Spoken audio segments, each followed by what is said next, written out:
This is Doug of Doug and Nikki with another toy for myself. It's not a toy, it's actually a legit tool, but it just looks so cool it's hard not to consider it a toy. This is the Swiss Safe 3-in-1 Navy SEAL Skull Tactical Knife, which is so cool looking. Let me show it to you. So it comes in this box.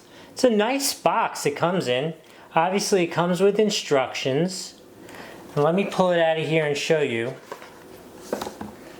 This is a cool knife. I just think it's so neat. Some of the features of it are its aluminum construction, steel blade. The blade is, half of it is serrated, half of it's a conventional blade.